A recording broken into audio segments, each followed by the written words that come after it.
Hello everyone, कैसे हैं आप सब। एक बार पुनः से कोचिंग क्लासेस पर स्वागत है। उम्मीद करता हूं आप सब अच्छे होंगे, मस्त होंगे, बेहतर होंगे। आप सभी की पढ़ाई बेहतर चल रही होगी। बच्चों, आज हम बात करने वाले कूलाम का नियम और कूलाम के नियम से कितने प्रकार के क्वेश्चन बनते हैं, वो सारा चीज आज यहाँ पर हम क्लियर कर लेंगे। ठीक है, तो आप लोग चैनल पे पहली बार आए, चैनल को सब्सक्राइब कर लेना। इससे बहुत सारे क्वेश्चन बनते, केवल कूलाम का नियम बस नहीं आ जाता है भाई। एक नंबर में इसकी परिभाषा आ जाती है, इसका गणितीय व्याख्या आ जाता है, इससे एप्सिलॉन नॉट का मात्रक आ जाता है ना, उसका बिमीय सूत्र आ जाता है, साथ में उसका मान आ जाता है। ठीक है, तो एकांक आवेश की परिभाषा पूछ दी जाती है। तो कई सारे क्वेश्चन कूलाम के नियम से बनते हैं, इस पर हम चर्चा करेंगे। तो कूलाम का नियम जो है बच्चों, वो आप लोगों ने पढ़ा होगा। एक नियम पढ़ा होगा बच्चों, क्या?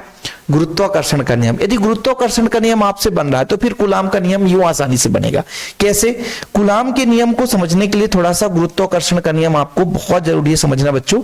जैसे हमारे पास मान लीजिए दो पिंड है, हम अपने से मान के चलते हैं। एक पिंड ये हो गया, दूसरा पिंड आपका ये हो गया। दो पिंड है बच्चों, इसको अपन ए मानकर चलते हैं और इसको मानकर चलते हैं बी। इसका द्रव्यमान कितना है? m1 और इसका द्रव्यमान m2 है। और बीच की जो दूरी है बच्चों, यहां से यहां तक, इसकी बीच की दूरी r है।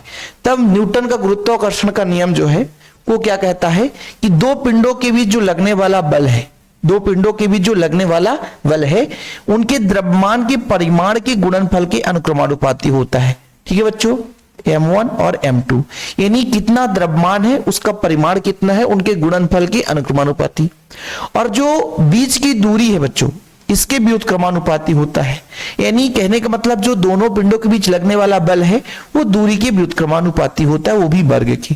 तो गुरुत्वाकर्षण का नियम है कि किन्हीं दो पिंडों के बीच लगने वाला जो बल है बच्चों, दोनों पिंडों के द्रव्यमान के गुणनफल के अनुक्रमानुपाती होता है। और बीच की दूरी के वर्ग के व्युत्क्रम मतलब उल्टा।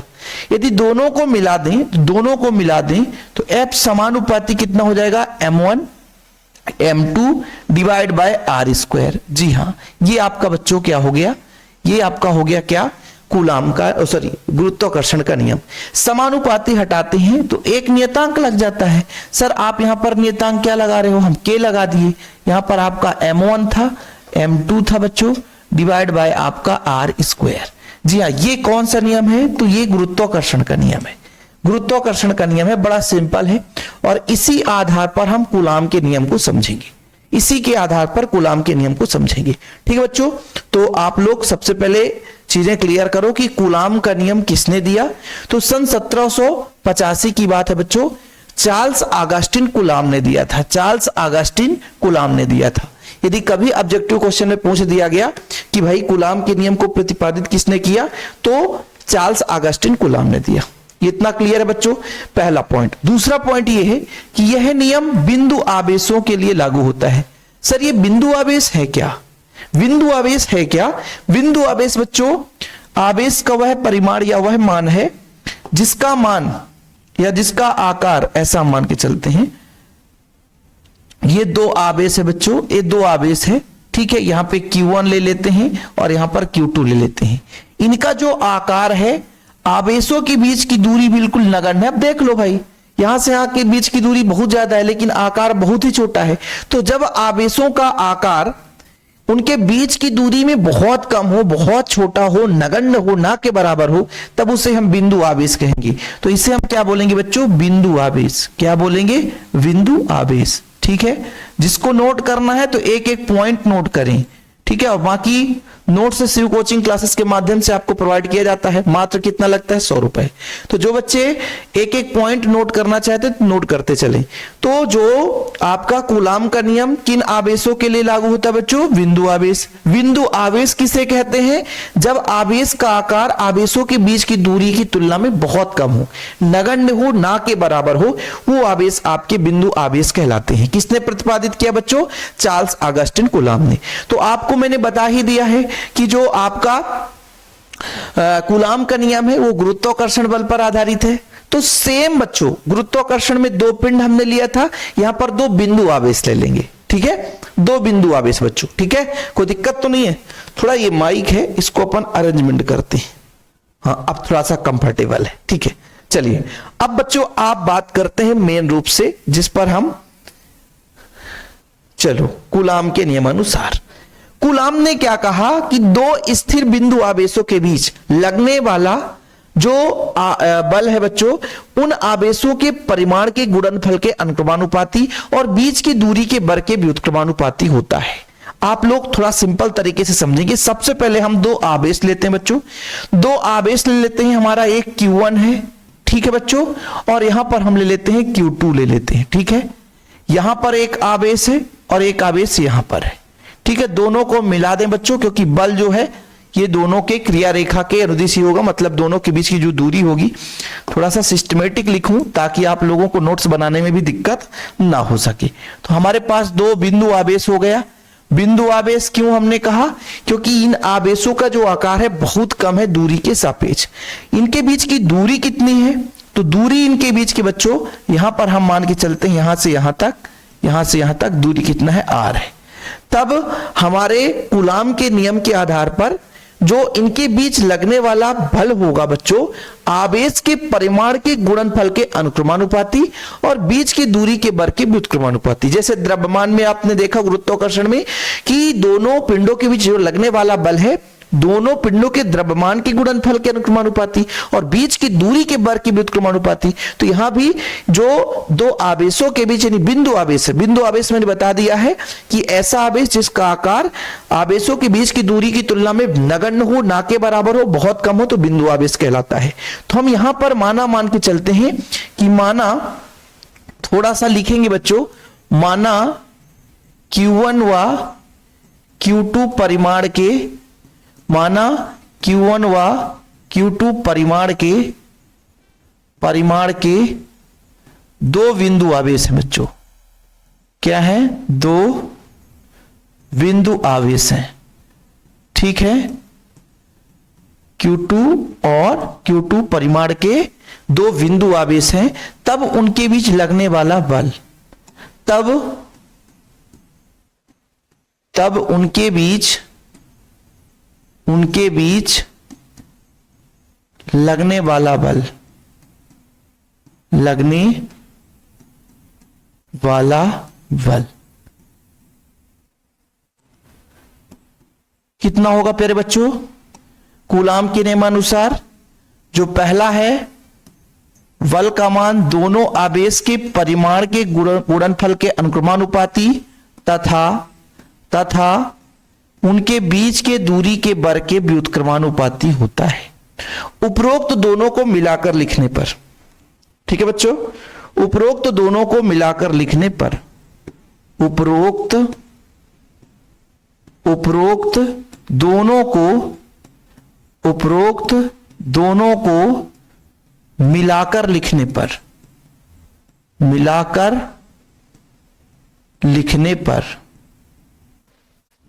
लिखने पर उपरोक्त दोनों को मिलाकर लिखेंगे बच्चों तो कितना हो जाएगा? F समानुपाती Q1 Q2 बटा R²। कितना हो जाएगा? Q1 Q2 बटा R²। जब समानुपाती हटाते हैं तो एक नियतांक लग जाता है। F बराबर एक के नियतांक हमने लगा दिए बच्चों, Q1 Q2 divide by R²। कोई दिक्कत, किसी कोई प्रॉब्लम?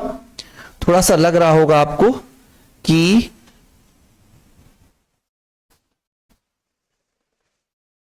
भैया ठीक ही चल रहा है ना।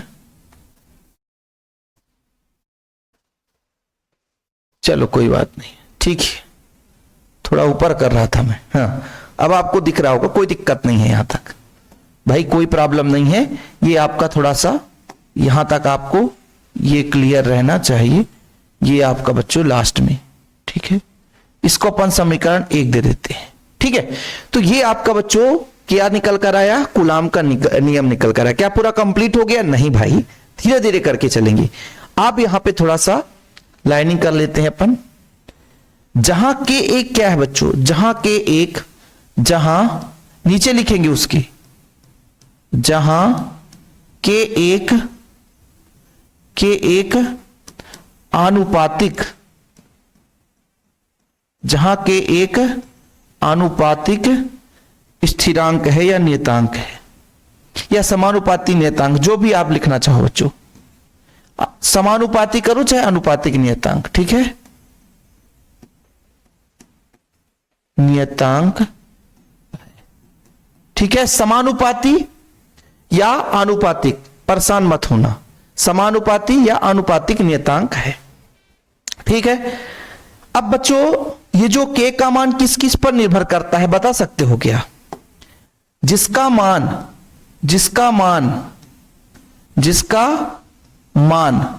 किस किस पर निर्भर करेगा? एक तो माध्यम पर निर्भर करेगा कि माध्यम कैसा है बच्चों, जिसका मान माध्यम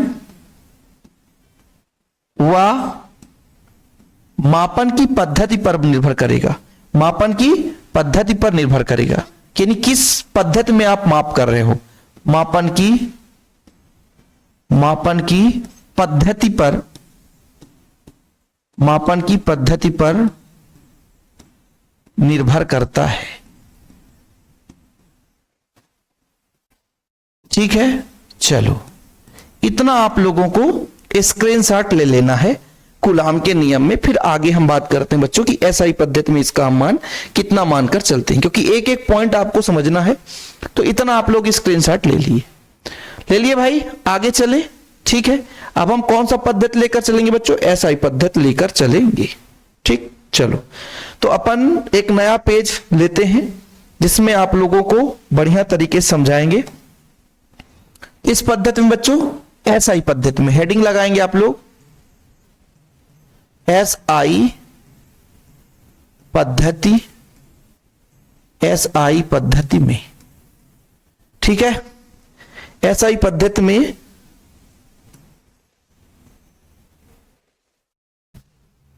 एसआई पद्धति में, ठीक, एसआई पद्धति में के का जो मान है बच्चों, के का मान जो है, ठीक है, के का मान जो है एसआई पद्धति में 1/4 पाई एप्सिलॉन नॉट लेंगे, ठीक है। जहां एप्सिलॉन नॉट का मान है 8.854 गुणे 10⁻⁻12। इसका मात्रक कैसे निकालेंगे बच्चों? तो इसका मात्रक होगा, जैसे आप लोगों ने एक फार्मूला अभी निकाला, देखिए मैं अभी आपको बताता हूं, फिलहाल अभी इसका मात्रक निकाल कर बताऊंगा, पहले इसको मैं समीकरण 1 में मान रख देता हूं। समीकरण 1 से इसका मात्रक निकलेगा, समीकरण 1 से f बराबर कितना हो जाएगा? k की जगह बच्चों रख देंगे 1/4 पाई एप्सिलॉन नॉट, और यहां पे गुणा है बच्चों Q1 Q2 divide by R square, और इसको हम बच्चों समीकरण 2 दे देंगे, कि हमारा समीकरण 2 हो जाएगा, ठीक है। इसको अपन समीकरण 2 दे देंगे। देखो यहां से इसका मात्रक निकल कर आएगा, जैसे बच्चों इसको पक्षांतर करेंगे तो f नीचे चला जाएगा, तो आवेश का कूलाम, आवेश का कूलाम, तो कूलाम का स्क्वायर, ठीक है, डिवाइड बाय बल नीचे जाएगा बच्चों, तो बल का मात्रक होता है न्यूटन, तो न्यूटन, ठीक है। और सर R स्क्वायर मतलब मीटर स्क्वायर, ये इसका मात्रक निकल कर, रटना भी नहीं है। कैसे आ गया सर? देखो भाई, एप्सिलॉन नॉट का यदि हम मात्रक निकालेंगे तो पक्षांतर होगा, ऊपर जाएगा, f नीचे चला जाएगा, ठीक है। आवेश का मात्रक कूलाम, आवेश का मात्रक कूलाम, तो कूलाम स्क्वायर, ठीक सर। नीचे f है तो बटे में न्यूटन, R है, R स्क्वायर है तो मीटर स्क्वायर। यहां तक कोई दिक्कत? चलिए, या करके बच्चों हम f का मान निकालना चाहते हैं तो 1/4 पाई का मान होता है 3.14 गुणे एप्सिलॉन नॉट का मान होता है 8.854, ठीक है, 8.854। और बच्चों यदि हम गुणे 10⁻⁻12, ठीक है, और आवेश का मान कितना होता है? एक आवेश का मान इकाई मानकर चले हैं ना, तो फिर कितना मान आएगा यार? गड़बड़ नहीं हो जाएगा? किसका मान निकाल रहे हैं सर हम? हाँ, वही तो मैं सोच रहा था भाई कि डायरेक्ट पूरा f का मान निकालना है तो Q1 Q2 का मान दिया हो, चलो छोड़ो, खैर मैं इसका मान निकालना चाहता हूं, इसका मान निकालना चाहता हूं। किसका सर, किसका किसका, 1 मिनट, पहले इसका मान निकाल लेते हैं अपन। 1/4 पाई एप्सिलॉन नॉट का मान, 1/4 पाई एप्सिलॉन नॉट का मान, इसका मान कैसे निकलेगा? 1/4 है बच्चों, पाई का मान 3.14 गुणे में 8.854 गुणे 10 घाते -12। इसका जब कैलकुलेशन करते हैं बच्चों तो इसका जो मान निकल कर आता है, इसका मान आता है 9 गुणे 10 घाते 9। और बल का मात्रक क्या होता है बच्चों? न्यूटन, है ना। तो यहां से हम इसका मात्रक निकाल सकते हैं, इसका मात्रक निकाल सकते हैं, ठीक है। इसका मान अपना यहां पे रख देंगे। तो देखिए इसका मैं मात्रक आपको बता देता हूं, क्योंकि इसके व्युत्क्रम होगा, इसके व्युत्क्रम होगा। पर अभी यहां पे समीकरण 2 से समीकरण 2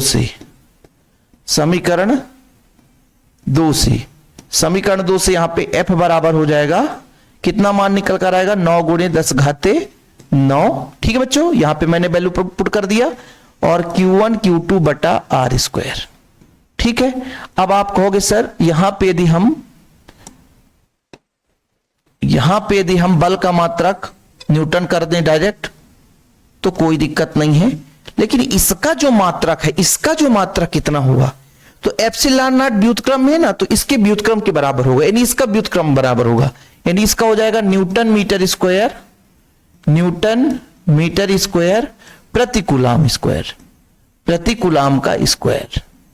बताओ बच्चों, किसी को कोई प्रॉब्लम हो? ऐसा क्यों हो गया?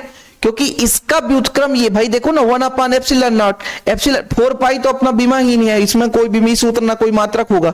तो बच्चों एप्सिलॉन नॉट का जो व्युत्क्रम है ये इसका मात्रक निकल कर आएगा, क्योंकि भाई एप्सिलॉन नॉट का मात्रक जो होगा उसके व्युत्क्रम के ही बराबर होगा। तो किसी कोई प्रॉब्लम? नोट डाउन कर लो, यहां तक आपको कम से कम कूलाम का नियम रिप्रेजेंट कर देना। यदि केवल कूलाम का नियम आता है बच्चों तो यहां तक आपको करना ही करना पड़ेगा, किसी भी दम पे आपको करना पड़ेगा। ठीक है, इतना आप यदि कर दोगे तो कुछ ना कुछ आपको नंबर मिल जाएगा। ठीक, यहां पे बच्चों इसका मात्रक निकालते हैं, इसको आप लोग नोट कर लिए। अब थोड़ा सा हम आपको बता देते हैं कि एप्सिलॉन नॉट का मात्रक कैसे निकालेंगे। एप्सिलॉन नॉट का मात्रक निकालने का तरीका वहां पे डायरेक्ट कर दिया था, थोड़ा आपको समझा देता हूं। इसके लिए बच्चों मात्रक विमी सूत्र के लिए जरूरी है, समझिएगा। F बराबर आपने पढ़ा 1/4 pi epsilon not Q1 Q2 बटा R स्क्वायर।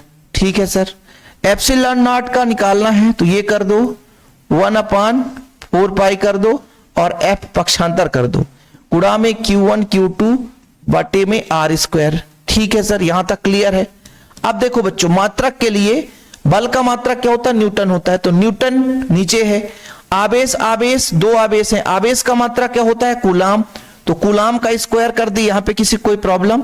डिवाइड बाय बल का 4 पाई बीमाहीन है, इसका कोई मात्रक नहीं है, है ना। तो बच्चों मात्रक हीन है, एफ का है आपका बल, बल का मात्रक क्या होता है? न्यूटन, बल का मात्रक क्या होता है? न्यूटन, गुणा में मीटर स्क्वायर। अब बताओ किसी कोई प्रॉब्लम? ये आपका मात्रक आ गया। विमी सूत्र कैसे निकालेंगे मेरे बच्चों? विमी सूत्र इसी से निकल कर आएगा। विमीय सूत्र के लिए अपन क्या करेंगे? देखिएगा, विमीय सूत्र के लिए यहां पे आवेश है, आवेश का मात्रक कूलाम है, धारा गुणे समय, धारा एम्पियर गुणे समय का स्क्वायर हो जाएगा। ठीक है सर, नीचे बल, बल का मात्रक क्या होता है? बल का मात्रक बल बराबर द्रव्यमान गुणे त्वरण, तो m रहेगा, l रहेगा, T⁻²। ये विमीय सूत्र आ गया बल का। इसका आ गया प्यारे बच्चों बल का। दूरी का स्क्वायर, तो ये दूरी का स्क्वायर हो गया। चलो इसको आप बताओ, m है बच्चों, ऊपर जाएगा तो माइनस में होगा, नोट डाउन कर लेना। m है, ऊपर जाएगा तो माइनस में हो जाएगा। ठीक है, -1। ठीक सर, l 1 है, l 2 तो 3 है, और ऊपर जाएगा तो माइनस में, l का पावर -3 हो जाएगा। अब देखो बच्चों, t 2 है, t -2 नीचे है, माइनस ऊपर जाता तो प्लस, और +2 यानी t का पावर 4 हो जाएगा, और a का स्क्वायर हो जाएगा। जी हाँ, ये एप्सिलॉन नॉट का विमीय सूत्र है। ये कई बार ऑब्जेक्टिव में पूछा गया है, कई बार ऑब्जेक्टिव में पूछा गया है, तो आप लोगों को फिर परेशानी नहीं होगी, क्योंकि भाई मेरा कर्तव्य है यार एक एक पॉइंट कराने का। यदि आप लोग सोचते होंगे कि भाई है ना। यहां तक हम कर लेंगे खत्म कहानी। तो ऐसे क्वेश्चन बाद में फंसा देते हैं, फिर आप लोग कहते हो कि सर हमको समझ में नहीं आया, क्या पढ़ा दिया आपने। अब हम आपको एकांक आवेश की परिभाषा समझाते हैं। यहां तक क्लियर हो गया बच्चों। अब अगला जो आपका हेडिंग रहेगा एकांक आवेश। क्या रहेगा बच्चों? एकांक आवेश। ठीक है, एकांक आवेश या एक कूलाम आवेश। एकांक आवेश की परिभाषा आपको याद करनी है बच्चों। इसी से हम एक कूलाम आवेश की परिभाषा निकालेंगे। एक कूलाम आवेश की परिभाषा निकालेंगे। ठीक है, चलो किसके नियम से बात करेंगे बच्चों? किसके नियम से बात करेंगे? वही अपना कूलाम के नियम से। कूलाम के नियम से। कूलाम के नियम से। कूलाम का नियम क्या कहता है? F बराबर 9 गुणे 10 घाते 9 Q1 Q2 बटा R स्क्वायर। अब देखो बच्चों, समझिएगा, यहां पे खेला होने वाला है। यदि आवेश Q1 भी और Q2 दोनों समान हो, यानी सजाती हो, और मान भी इसका परिमाण भी समान हो, और इसकी मतलब आवेश भी समान हो बच्चों, प्लस है तो प्लस, माइनस है तो माइनस। ठीक, चलो अब दोनों के बीच जो लगने वाला बल है यानी F, वो भी 9 गुणे 10 घाते 9 न्यूटन हो। ठीक है, यानी यहां पे दो आवेश हैं। ठीक है बच्चों, इसका मान भी Q है, इसका मान भी Q है, और बीच की दूरी जो है बच्चों, बीच की दूरी 1 मीटर है। 1 मीटर है, मतलब R बराबर कितना है? 1 मीटर। तब इस पे वैल्यू पुट करो, तब देखिएगा बल का मान कितना हो जाएगा? 9 गुणे 10 घाते 9। ठीक है सर, बराबर 9 गुणे 10 घाते 9, 9 गुणे 10 घाते 9 गुणे में Q1 Q2 यानी Q इंटू Q बटा R स्क्वायर, मतलब 1 का स्क्वायर। पूरा का पूरा कट जाएगा, Q और Q स्क्वायर बचेगा, बराबर 1 आएगा। इसका मतलब ये आएगा कि Q बराबर प्लस माइनस 1, यानी आवेश का मान जो है वो 1 कूलाम है या इकाई है। लेकिन कब? जब यहां पर नोट करना बच्चों। ठीक है, नोट करना, कौन सा कलर ले ले हम? ये कलर। ठीक है, नोट करना, यहां पे नोट करना कि जब दो सजाती आवेश 1 मीटर की दूरी पर स्थित है और उनके बीच जो लगने वाला बल है 9 गुणे 10 घाते 9 न्यूटन बल है, तब बच्चों वो आवेश एकांक आवेश कहलाते हैं। मतलब यदि दो समान आवेश के या समान परिमाण के सजाती आवेश 1 मीटर की दूरी पर स्थित हो और एक दूसरे को 9 गुणे 10 घाते 9 न्यूटन बल से प्रतिकर्षित करें, तब वो आवेश एकांक आवेश कहलाता है। या वह आवेश, हम ऐसा भी कह सकते हैं ना, देखो हम इसकी परिभाषा ऐड करके रखें ताकि आप लोगों को परेशानी ना हो। देखो जरा कि यदि समान परिमाण के दो सजातीय आवेश निर्वात या वायु में 1 मीटर की दूरी पर स्थित हो और एक दूसरे को 9 गुणे 10 घाते 9 न्यूटन बल से प्रतिकर्षित करें, तो प्रत्येक आवेश जो है एकांक आवेश कहलाता है। जो हमने बताया वही चीज यहां पे फैक्ट में लिखा हुआ है कि हमारे पास समान परिमाण के दो सजातीय आवेश ही लेना है। Q1 यदि प्लस है तो Q2 भी प्लस होना चाहिए, Q1 यदि माइनस है तो Q2 भी माइनस होना चाहिए। तो दो समान परिमाण के सजातीय आवेश निर्वात में 1 मीटर की दूरी पर यदि स्थित है बच्चों, है ना, और उनके बीच जो लगने वाला जो बल है वो 9 गुणे 10 घाते 9 न्यूटन है, और प्रतिकर्षित करेंगे। प्रतिकर्षित क्यों करेंगे? क्योंकि समान है, इसलिए प्रतिकर्षित करेंगे, तब वो आवेश एकांक आवेश कहलाता है। और उसी को हम एक कूलाम आवेश भी कह सकते हैं कि इस प्रकार एक कूलाम आवेश वह आवेश है जो अपने से निर्वात या वायु में 1 मीटर की दूरी पर स्थित समान परिमाण के सजातीय आवेश को 9 गुणे 10 घाते 9 न्यूटन बल से प्रतिकर्षित करे। यानी कहने का मतलब यहां पे एक आवेश हो गया, दूसरा आवेश ये हो गया। तो हम यदि इसको बोल दें कि ये एक कूलाम आवेश कब कहलाएगा? एक कूलाम आवेश कब कहलाएगा? जब अपने से 1 मीटर की दूरी पर स्थित, 1 मीटर की दूरी पर स्थित है ना, किसी आवेश पर 9 गुणे 10 घाते 9 न्यूटन बल से प्रतिकर्षित करे, तब ये जो आवेश है बच्चों, जब ये आवेश क्या है, 1 कूलाम आवेश कहलाएगा। भाई 1 कूलाम आवेश कब कहलाएगा? जब अपने से 1 मीटर दूरी है, 1 मीटर है नहीं, r बराबर 1 इकाई दूरी पर है ना, तो 1 मीटर की दूरी पर स्थित किसी आवेश पर 9 गुणे 10 घाते 9 न्यूटन बल से प्रतिकर्षित करे बच्चों, तो वो आपका एकांक आवेश कहलाता है। नोट डाउन कर लिए, एकांक आवेश आपको भाई परेशान ना करे, इसलिए एकांक आवेश की ये मैंने आपको तरीका बता दिया। इसको लिखने के बाद आपको नोट डाउन कर लेना है ये एकांक आवेश की परिभाषा को। स्क्रीनशॉट ले लिए बच्चों। आगे चलते हैं, कूलाम के नियम की सीमाएं। तो ये आपको पहले स्टार्टिंग पॉइंट में इसकी 2 सीमाएं आपको बता दी गई है।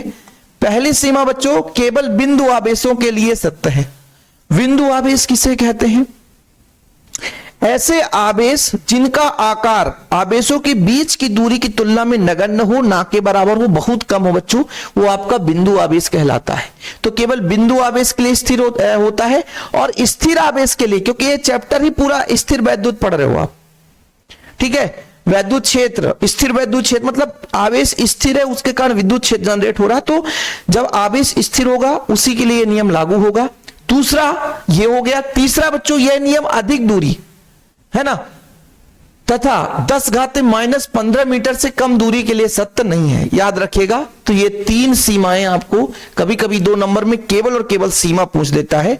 तो ये कूलाम के नियम से कई सारे क्वेश्चन आपके तैयार हो गए होंगे, है ना। अब चाहूं तो मैं इसे 1 घंटे का लेक्चर कर सकता हूं, और भी इधर उधर ताम झाम लगा करके एक लंबा चौड़ा कहानी रच दूं, लेकिन वो जरूरत नहीं बच्चों, भी इतना काफी है, ठीक है।